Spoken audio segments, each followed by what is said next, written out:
Innovative content. Global audience. Everyone knows that comedy is the lowest form of entertainment, and that is because laughter helps you relax and recharge. It reduces stress and increases energy, which enable you to stay focused. A good laugh can relieve your physical tension in the body and relax your muscle for up to 45 minutes, while also improving your cardiac health.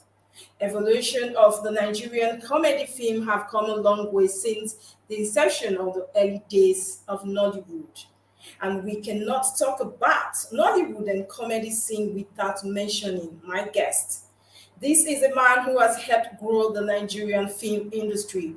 And not only that, but also has been a source of entertainment to every single Nigerian. He has featured in hundreds of movies, if not thousands. He has acted practically with everyone in the industry, both young, old, new, and all of them. He is known for a popular character that we forever bring smiles to our faces, whether we are watching at that particular time or not. He is one of the greatest comic of our time. He is an actor, director, producer, husband, and father. Viewers, today I have the biggest of them all. Today I have one very special guest for you. He's no other. This one is one of the biggest. You can't talk about Nollywood, you can't talk about comedy, you can't talk about anything in the film industry without him. Viewers, help me and welcome one and only veteran award-winning Chazinoje, aka Mr. Johnson. Good evening, sir. Good evening. Thank you for having me. You're welcome. Nice of you to come and join us this evening. We're so glad to have you here with us live. Thank you. Yes, sir. Quick one, sir. As a very versatile actor, it's not easy to have somebody like you here, so I'm just a little bit carried away. And but quickly, let's do this. As a very versatile actor, tell us about your training. This cannot just be from maybe school academics alone. I'm sure that informal training and experience must have equipped you to play different roles. Am I right, sir? Sorry, maybe you have to recount that question. I'm not too sure I got you clearly. Okay, now I'm saying that as a versatile actor with your training, right? Tell us about your training. I know this cannot just be maybe from a school or education background alone. I'm sure that you had that informal training while growing up, and from experiences here and there. That must have equipped you for all this you've been doing over the years. Am I right, sir? Okay, maybe not completely right. My very first contact with drama was in 1992 when I was coerced, unquote. I use that word intelligently. I was, okay, maybe not coerced, encouraged to participate in an amateur drama sketch. Afterwards, I think that's when the encouragement came. I was encouraged to take a formal training in acting by going to a drama school, which I was not initially comfortable with. That was how I found myself at the University of Port Harcourt to do a certificate program in acting. It was whilst I was undergoing that program that I realized that I had only just come face to face with my destiny. So from thenceforth, I enlisted for a degree program and eventually graduated in 1999 with a Bachelor of Arts degree in theater arts. But before then, I never had anything to do with drama, no formal training, no experience whatsoever to rely on. Wow, that is amazing. And I'm surprised that you've actually been doing so well all these years. You're one of, we can't say Nollywood without saying Chatting Noji, and we're so proud of you. Now, sir, let's look at your role as a comedy actor. Generally, I see you most time and I start laughing, even without, watching the film. I would just start laughing, even my younger sister and everybody in my house. So, to be an actor is one thing, sir, and to be a comedy actor is another thing. It's not actually easy to make people laugh. Now, how do you do all that? Well, I think you can train to be an actor. I think acting can be taught. I was taught acting. You can train to be an actor, but you cannot train to be a comedian. Uh, to be a comedian, in my opinion, it has to be something that comes to you naturally. You have to have a natural propensity, to be comic. At some point in your life, you must have either felt it yourself or someone else has, expressed it to you that, guy, you are very funny, oh, guy. Or when you are just engaged in informal conversations, you have people uh, cracking up even without trying to make them laugh. So comedy is something that comes naturally. You don't learn it. It has to be in you. But to be an actor, you can train to be an actor. Wow, that is amazing. And Mr. Johnson, Mr. Johnson, Mr. Johnson, that is one name that has come to stay. And we are happy as well. And sometimes we just see, when we see the promo, we start jumping, oh, it's Mr. Johnson's time and all that. And now, sir, I know that something happened along the line that we are all still very sad about. But how did you get into that role? You became an honorable man and you did it to the core. Well, I think that's where the training part comes to play.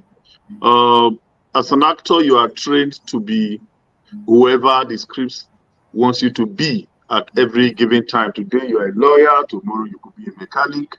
The next day, you could be a pastor. So, your training prepares you to be whatever the script wants you to be. I think in interpreting any role, I draw from my training. I draw from my experience. Yeah, to try to bring that character to life. It's the same formula, if I should say, that I have used to bring Mr. Johnson to life. And maybe I should add that I'm glad that I've been able to impress you with what I do with the character. Not just me, oh, everybody. Everybody, there's nobody that doesn't want to watch Mr. Johnson. And not everything about Mr. Johnson, the Johnsons is just everything. You want to sit for hours and keep watching, especially on Saturday morning when the episodes play back to back. Anyway, so moving on, you have played practically with everyone in the comedy scene. What would you say about the prospect of a comedy film in Nigeria as of today? Oh well, it has come to stay. It is huge. You cannot discuss Nollywood without giving the comedy genre its due flowers. Uh, I think we probably are the biggest arm of the industry, if you ask me. Uh, yeah, there are those who would not touch Nollywood with a long spoon, but when it comes to comedy, they have no choice. Uh, yeah, Nollywood comedy or comedy in Nollywood is big, is huge, is here to stay. Sir, are you a stand-up comedian or do you plan to go into it someday? Because I'm thinking that you actually make waves with all what you do in the movie industry, the comedy sector. Unfortunately, I cannot be everything at the same time. That's true. I think in my view, I'm already too many things all at once. So I have no intention of adding stand-up comedy to it. And maybe uh, there's an aspect of me that has also made that part not so interesting to me. And that's the part that I am a very shy person by nature. But I can't believe that, Mr. Johnson. I know how to believe that. unfortunately, each time I say this, people find it difficult to believe. But that's the truth. I standing in front of a live audience and fooling myself, trying to make them laugh. I'm not sure I can stand it. uh, Anyway, and it's not the same. It's not the same thing when you are in front of a camera. The camera creates, you know, an impression of a different world. Creates a box for you, and you own the box. Whatever you do in front of that box is between you. It's a secret between you and the camera. So you go there with the confidence that the camera will not let you down. The camera won't laugh at you. The camera won't mock you. The camera will keep your secret. No matter how much you fool yourself in front of the camera will keep your secret, which is not the case with the live audience. With the live audience, you goof, they give it to you instanta. Nobody will wait for you to get home before you begin to receive your bashing or flowers, as the case may be. So that is true. I try to run away from that part. But when I'm in front of the camera, I have this assurance that, hey, I'm with my friend, and whatever I do here is between me and him. And I should add that whenever I'm in front of the camera, it's like, some pass, some not like possessed. And until I'm done with my part, I can't come back. I can't come back to becoming Charles Inoje. Once I'm in front of that camera, I am the character. I am that character that the director, the script wants me to be. So that's the difference. Wow. Now, away from acting for a while now, we do know that you are a director. I read it and it was said that a movie is director's perception of a story. Now, who is the director?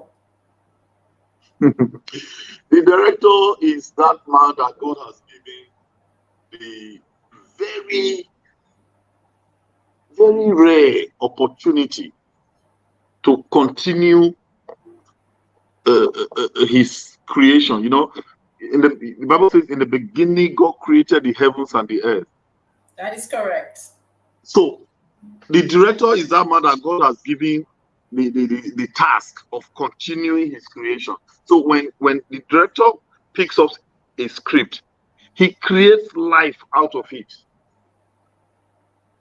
So what is written on a piece of paper as a script, that is the dramatic literature, is just what it is. It can just be read and kept.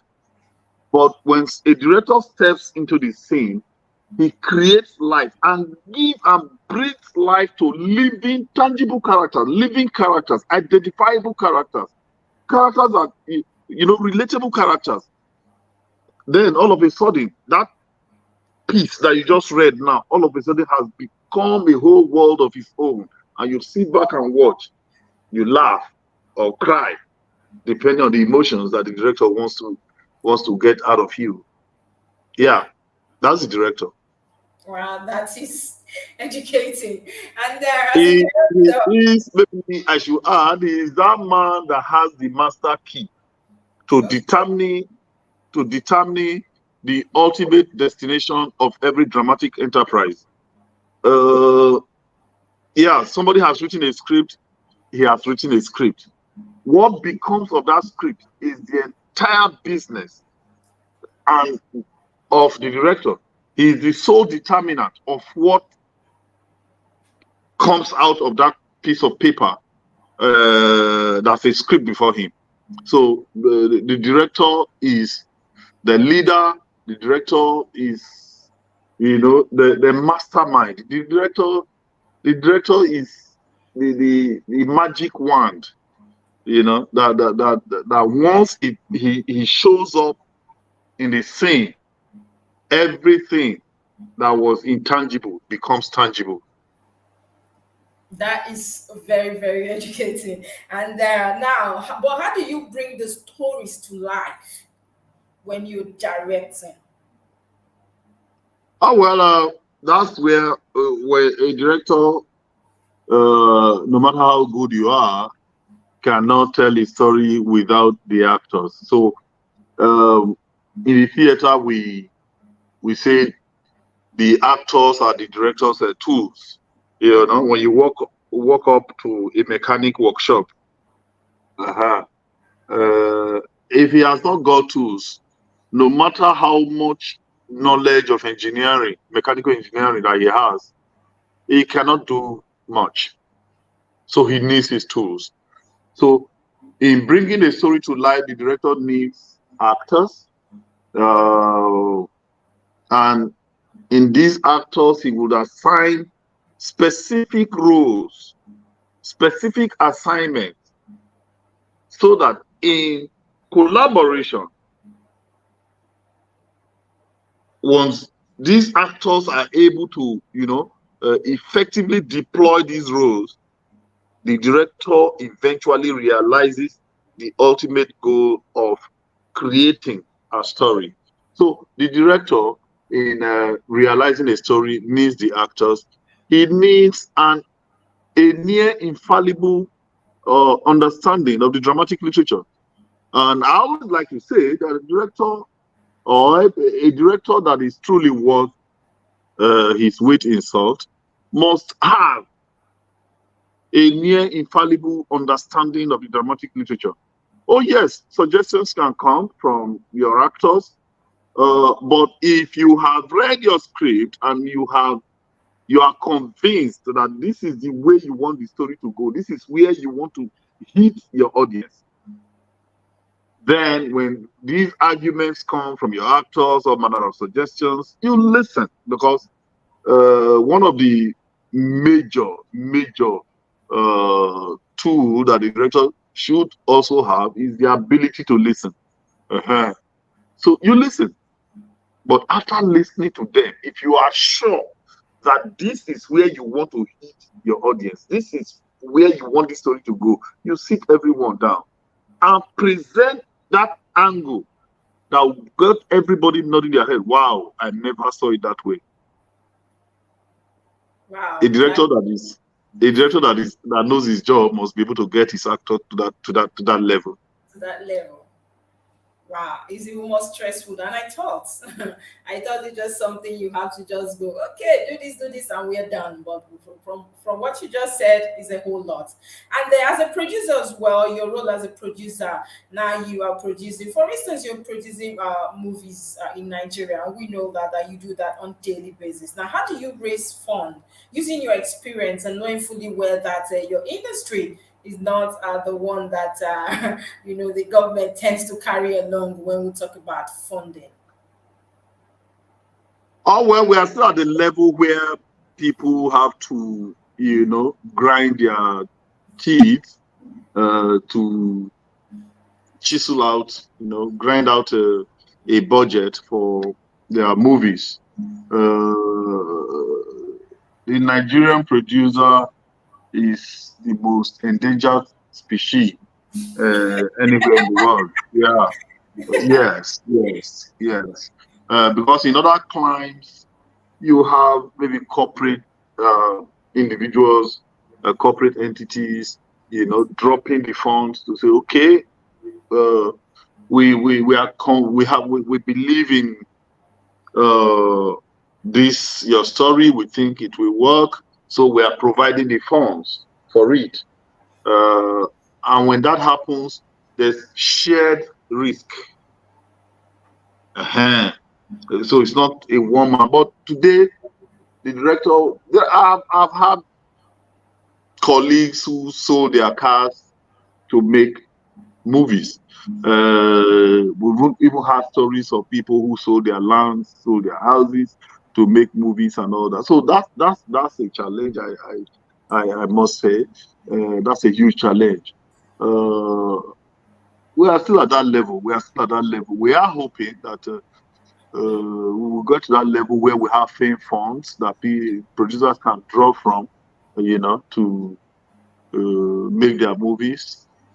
And like a revolving fund, more like each time we talk of government support, people think that we are asking government to come share money, to practitioners. No, it must go beyond that. If we can have a national film fund, something that producers or suitably qualified producers, whatever the criteria are, those who meet those criteria can access those funds and make their movies. One, it will help the industry because the risk of bankruptcy would have been reduced to the barest minimum. What it would mean is that those kind of funds will come with maybe single-digit interest rates. It would mean maybe those kind of loans, those kind of facilities would come with elongated repayment tenors. So such would actually help the industry a great deal. But today, that is not the case. If you intend to produce a movie, you have to go find the money. Now, talking about funds, now we know that making film as well, being a filmmaker is you being a businessman as well. Your number one aim while making that movie apparently is to make profits at the end of the day. Yep. Regardless, as a filmmaker, your aim as well is to bring out the quality movies or good movies. Now, how do you marry these two? Well, it's a story that is unending, where you are torn between let's just do this thing and end it because I do not have the funds for instance, another extra week, another extra day, another extra month, as the case may be. Then there is also the need of doing, a quality job that can compete favorably out there in the market. So that's a challenge, and it boils down to eventually, like I've posited, to the issue of funding. If producers have access to soft loans to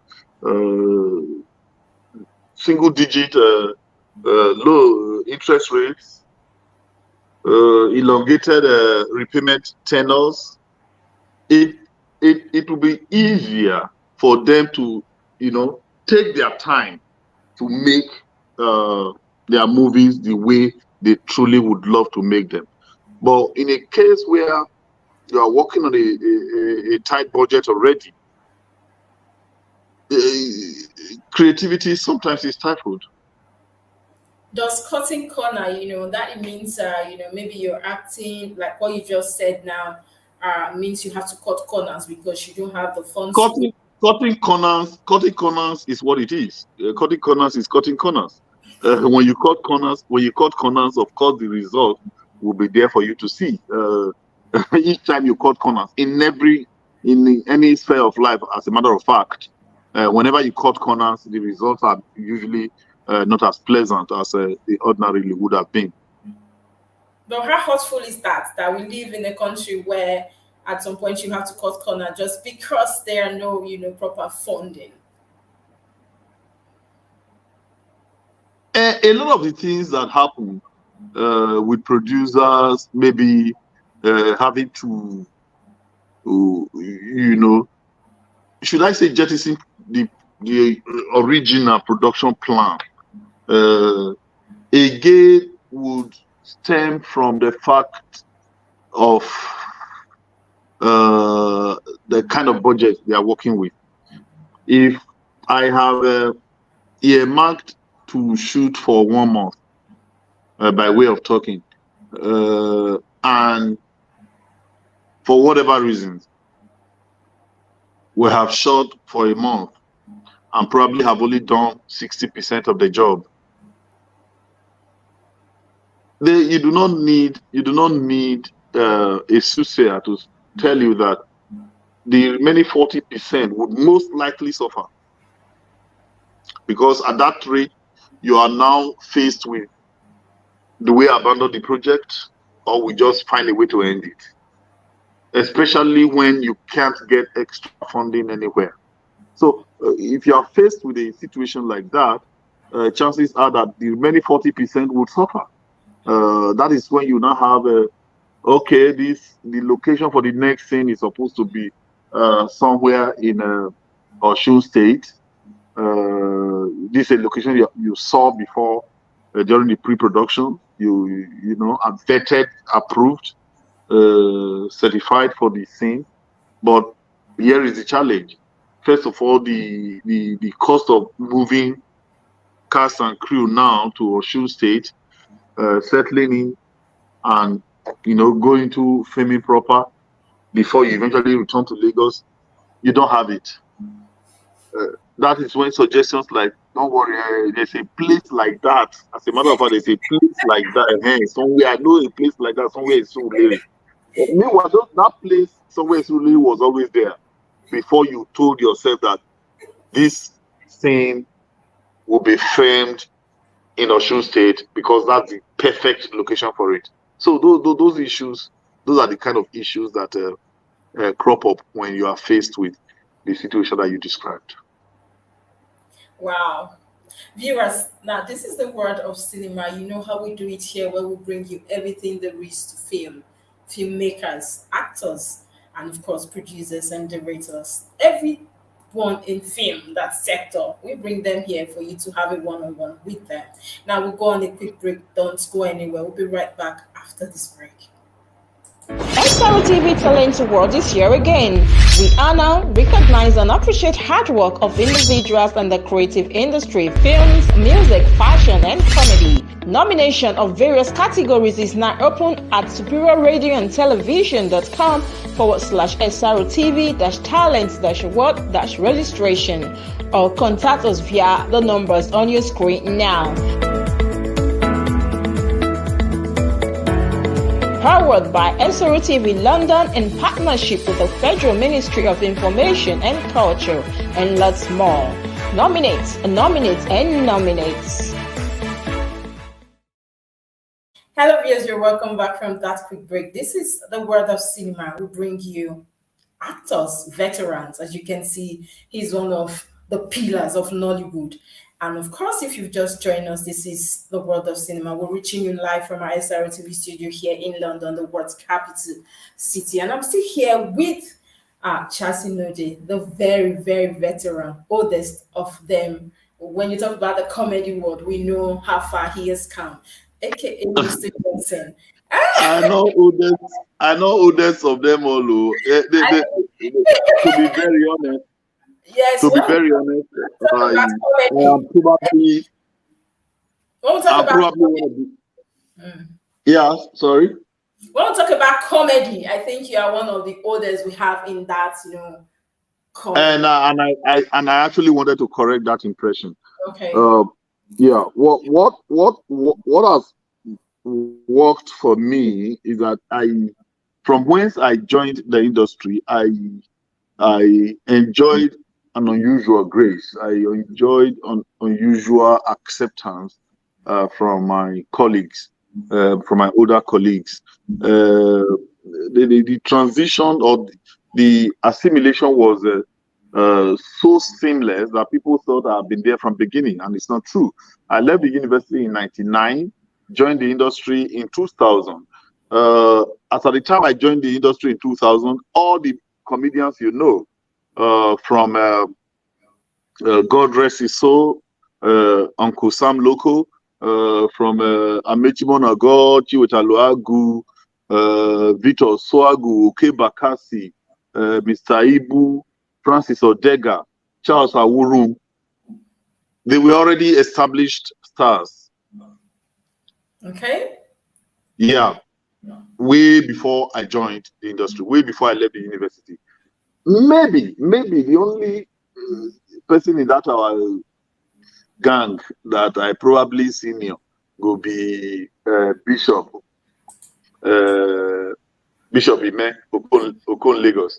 Okay. Maybe now only him. Yes, now only him I go senior in that our gang. Otherwise, everybody who you know, they are all my oga, all of them, and I owe my success to how well they received me when I joined them. I am happy. I appreciate them for how they encouraged me, allowed me enjoy my space without any form of intimidation or resentment from no, they didn't boss me around. So that I thought I should make that point so that I know what they here and I go claim credit will not be my own and go make my dad invest. Well, I love that. Well, thanks for that correction. But you've stayed so relevant over the years. We know that that has been God. That has been God. Yes, and we are very proud of you as well. And now, movie is a source of entertainment, and rather than that, it is a vehicle which you use to address critical societal issues. How do you factor that into your story as a filmmaker? Oh well, my training makes the difference. Every time I have a script, I am confronted with a number of issues. One of them would be, what do I want to say with this movie? How will this movie contribute to learning, for instance? As subtle as I can drop it, as salient as you can find it, there must be something new that I'll be saying with that movie. And the character may just drop it. And it will take the discerning to know that, whoa, something just happened there. I'm confronted with the issue of I don't want to bore my audience. How do I make this so entertaining that my audience would love to see this? So in all of my movies, I imbibe, or should I say, I try to imbibe Bertolt Brecht's effect. That is the concept of a total theater. You will find music, you will find dance, and you will find good drama. So I do that a lot. And it's a matter of deliberate policy that I do that. I also want to use the opportunity to inform, of course, which is only a thin line from education that I already spoke about. Something may have happened in our society, maybe outside our country, that I know that the information would be relevant to humanity. The spread of that information will be relevant. So as saliently as I can drive it into the dialogue, into the plot, into the body of my drama, I will do it. Once I'm able to surmount these challenges, I have made a fantastic movie.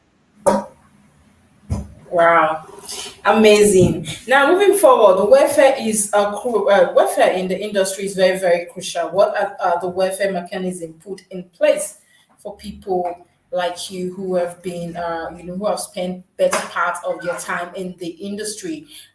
We know that even in the absence of government funding, we do have bodies, in Nollywood, Directors Guild and all that guild. So what are some of the welfare packages that have been put in place for actors and filmmakers? You know, Nigeria is the only place where we are quick to compare ourselves with America when it suits us. When it does not, we're also very quick to say this is not America. We are still a developing nation. So it's a funny narrative, really. But having said that, even in America, I'm not sure for instance,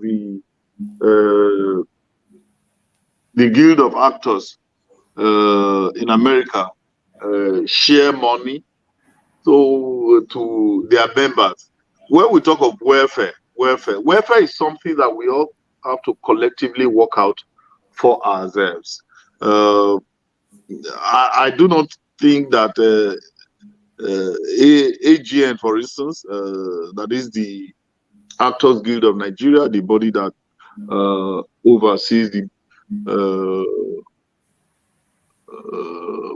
people in the acting profession in Nigeria, will one day get to a level where they begin to share money, to support their members' welfare. But if we all can collectively come together and say, this is the kind of thing we think we should have, and we collectively work towards it, I think we'll have those. There is no, even when you pay an actor 50 million naira now to do a role, you probably still have not paid him his due. Why is that? You really cannot pay for talent, pay for creativity. But how much an actor earns in Nigeria today is still going to be dependent on how vibrant the market is. Because I believe that if I make a movie now, for instance, and it does well, I mean, I have good numbers from the cinema, chances are that even if I am not calling back the same group of actors, if I want to make my next movie, chances are that, I'll just give a raise in terms of remunerations that I'll give to the next group of actors I'll be involved in my next project. So the market is a very key factor in determining what our take home is. The welfare of actors can only be prescribed maybe by the guild for its members, but enforcing it is another issue, because we still are in our developmental stage, I must say. Yes, we are not as nascent as we were some 25, 28, maybe 30 years ago, but certainly we have not arrived our El Dorado. So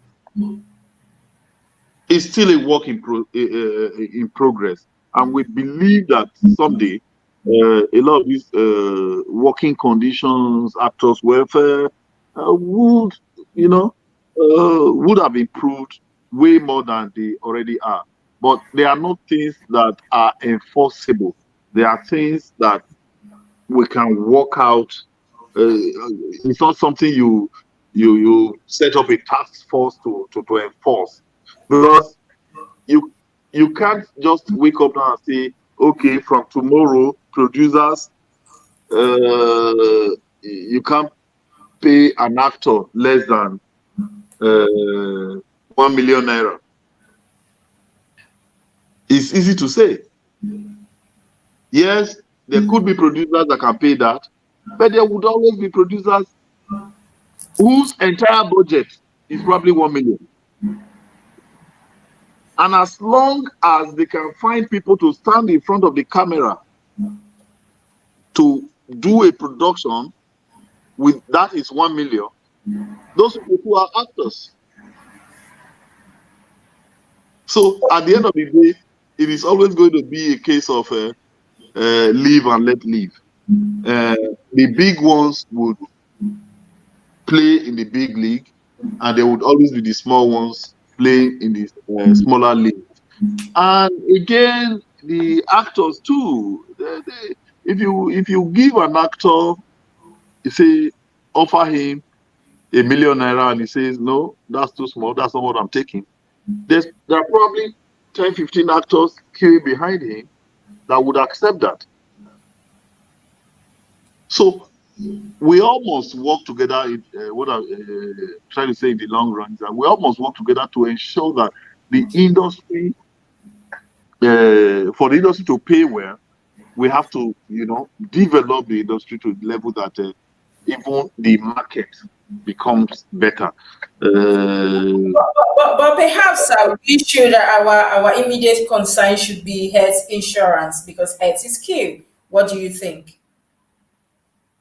No, those of course, insurance, of course, those of them now. I didn't want to go into all of that. Insurance, the guilds have provided that, but our society, we are still at that stage of it is not my portion. Yes. You tell someone, oh my guy, this your car is beautiful. You just bought a beautiful, expensive car. Why don't you do a comprehensive insurance such that maybe any the way you get accident, the insurance will pay you back. Now you go get accident. This my motor, nothing go do, and it's not my portion.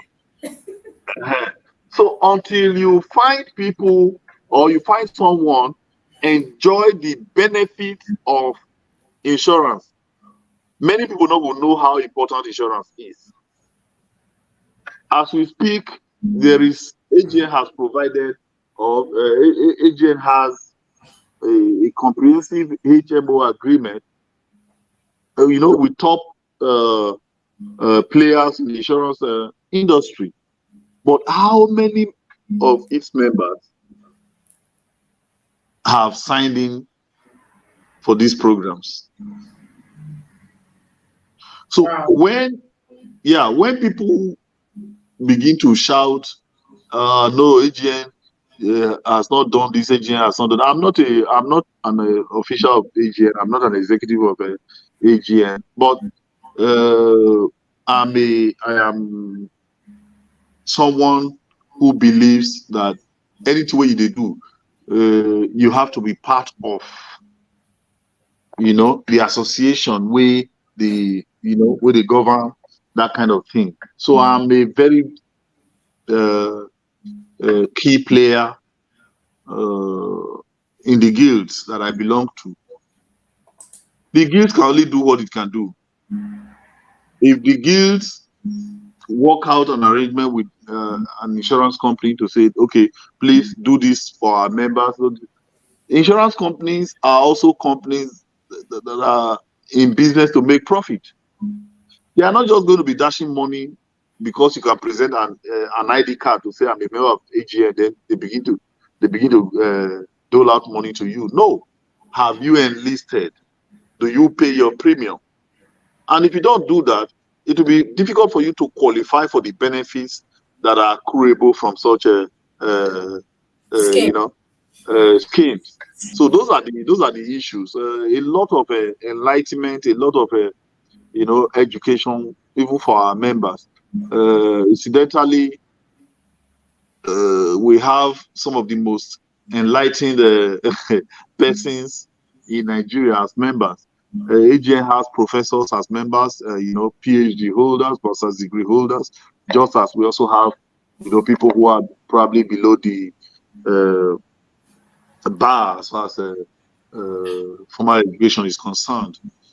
But how much we have benefited from that is probably another issue for another day. Another day. Now, Nollywood has made a name, good image of Nigeria, building celebrities and, of course, creating job. But yet, it seems though it's still a private business. Now, how can the government do? Well, what can they do to make the industry more, bigger than we already seeing right now, or more attractive than it is right now? Oh, a lot, a lot, a lot, a lot, a lot, a lot. I already spoke about fame funds. Uh, the government can help with fighting maybe things like piracy. You know, the laws in Nigeria, and it's not just as it concerns the creative industry. A lot of the laws in Nigeria today are obsolete. It will shock you to know that the penalty for piracy, if you are caught and you are found guilty of the offense, is probably 50,000 naira. And these are people who have made hundreds of millions from other people's sweat. So he can actually pay 50,000 naira in multiples of hundreds in advance for future offense where they never even convict him.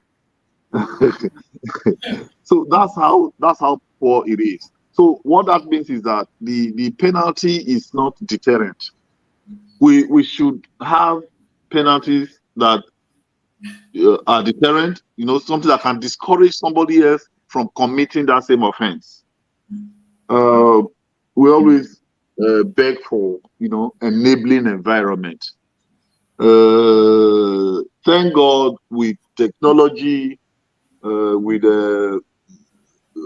better budgets now, we are beginning to overcome that nagging sound problems that our movies were known for.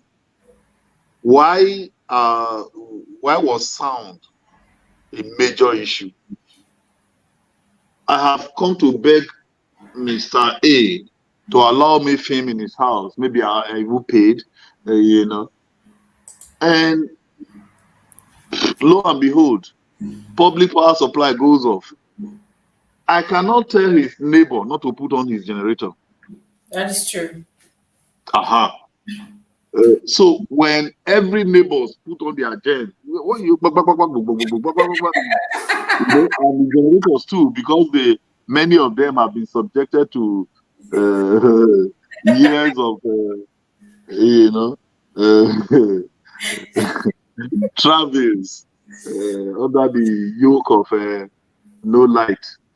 Many of them, their sound are not complimentary at all. So when the movies come out and you hear all those things, you say, waiting happen. But if we have a place where where you can go, it's a secluded place where you can go, say, okay, this is a film village, and you know that when you are in that environment, the environment is serene. Everything about the environment is, is tailor-made to suit the purpose. You can have issues like I just described. So government can help create film villages.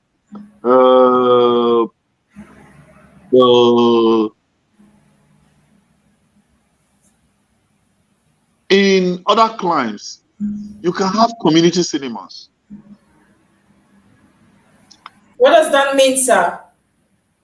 Hello, sir. Hello, ma'am. What does that mean to a layman? Community cinemas, yes. For instance, if every local government in Nigeria, we have over 700 local government councils in Nigeria. If every local government has a cinema, a community cinema built, maybe with just 200 sitting capacity, and I release a movie nationwide, and this movie is in all of these cinemas at once, Even if now 50-50 people go see this movie in each of these cinemas, you know what the numbers will amount to? Yes. So, but that's not the case today. Today we just see have few elitist cinemas. Cinema now resemble, if you want, some way you take impress your friend, your mama we come visit from, mama is mama, when they go cinema, mama carry you go cinema, you go watch film. It should not be so detached from the people. From the people. So, yeah, that's an area that government can also help. Because the more elitist cinemas become, the more the films can't get to everybody or to most people. Yeah. And once the producer cannot get his movie to as many people as possible, now business failure, they say them for face. So a lot that government can do. A lot that government can do. A lot that government can do. Wow. Thank you so much. You've said quite a lot, but away from the movies now, film. Who is Charles Inoje? What are the things you like and the things you don't like? Let's get to know you. You did say that you're a very shy person, even though I've been seeing you. I actually Charles practically Inoje is just as simple as they come. He's just Charles Inoje. I am not pressured by anything. I I am just me, trying to make a living, try to be a responsible father to my children. I just do my lane. They do my thing small. It doesn't matter what goes on around me. People, my friend, you just recently bought a aeroplane. I'll celebrate with you for the party. And me, if we dance class, I will be one of the organizers and all that. But that will never make me go home. Hey, oh God, see my friend don't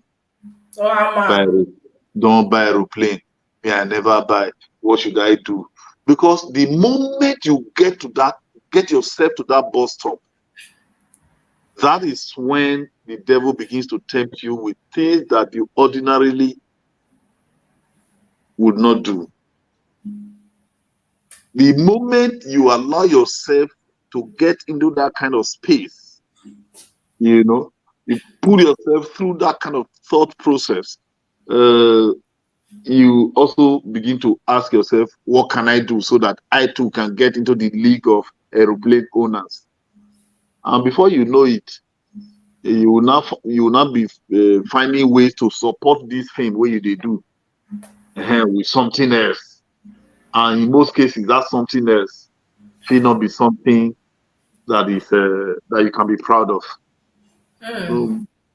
So I just did my way. I just did my day.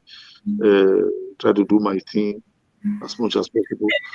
But principally, I am someone I want. If I get into a space, I want people to instantly just begin happy. I want to be able to lighten people's moods.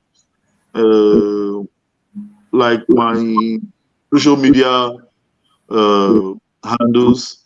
I want when you get to my page, no matter what you are going through, no matter how bad your day has been, I want when you come to my page, you will find a reason to smile. To smile. So, yeah. So making people happy for me is a divine calling. And to the glory of God, we are doing it. Thank you so much, Uncle Charles. Thank you for being on our show today. And the viewers have been on the show with our one and only Charles Inoje, aka I call him Mr. Johnson. You all know that already, no be news. And he's a comedian, movie director, producer, and actor as well. He's a full package, all in one. And you see, he has been in the industry for decades now. And of course, we're practically growing up watching him, and he's still very relevant, still thriving. But just before we let you go, leave a word for your fans and of course your younger colleague that because the industry is actually betting millions of people on daily basis. Just leave a word for them. Don't let anybody push you to doing what you know your mother won't be proud of.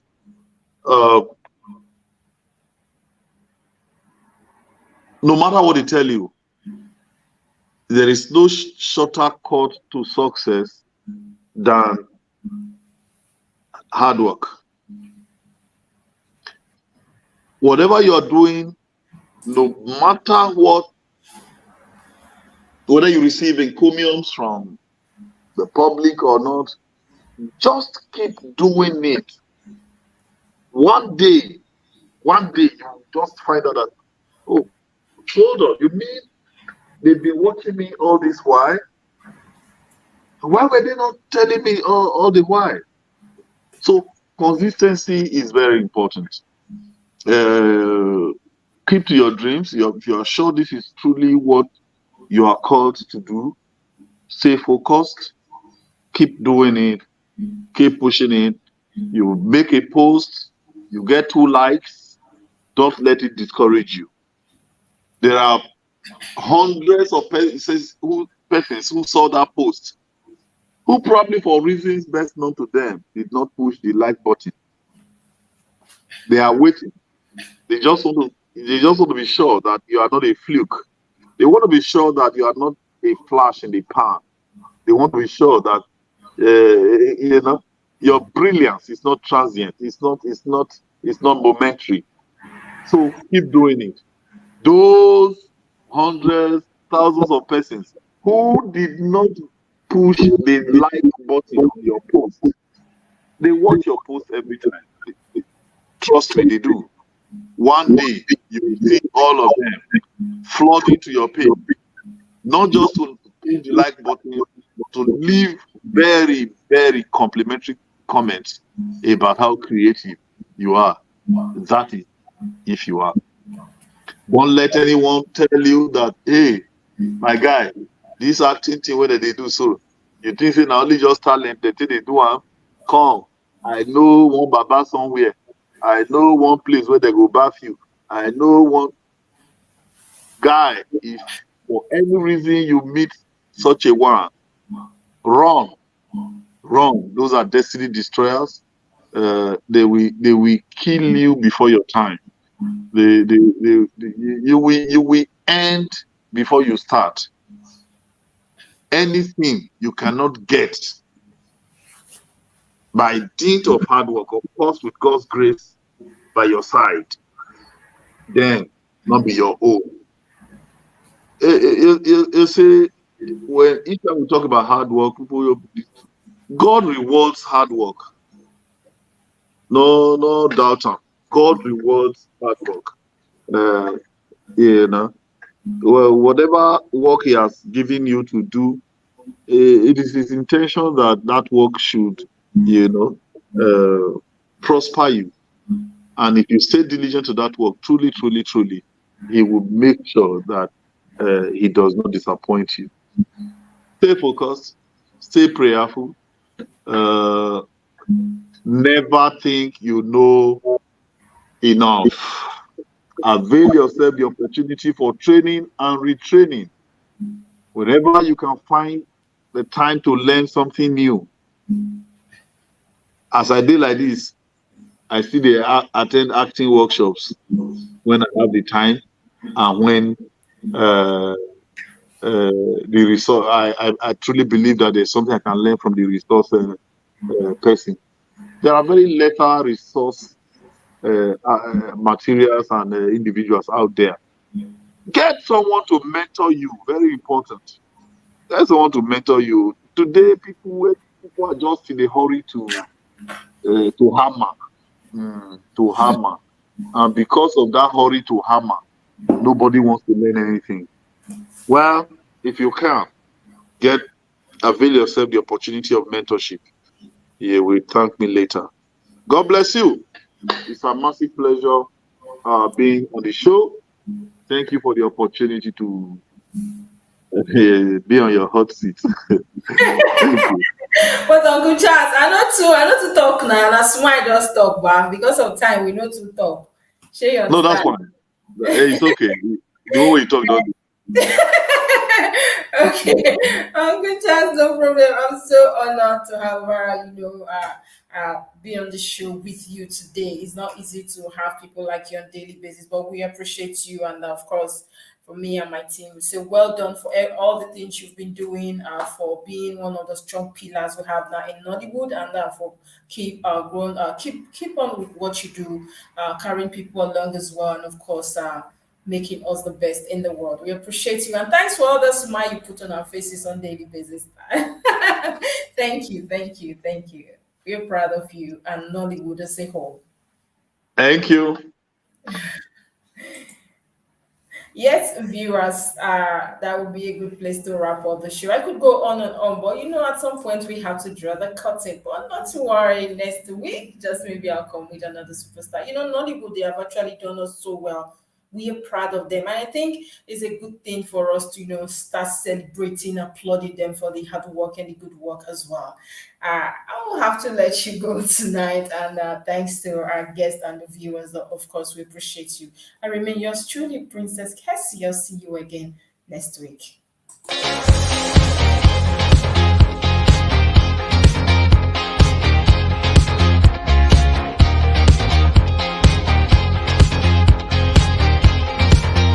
Are you a filmmaker in Abuja and its environ? Do you need a place for your music video, or you need a venue for your conference and even an editing suite for your post-production? Look no further. Our beautiful turret in Lokugoma has it all. We have a whole floor that consists of 3-angle lounge, a beautiful dining area, a large kitchen, a conference area that can comfortably accommodate 60 persons, and 5-bedroom adaptable for all kind of shoots. The good news is all is available at affordable price. And you know what? If you are a member of the Association of Movie Producers of Nigeria, you have 20% discount. So what are you waiting for? Hurry and contact us on the numbers on your screen now.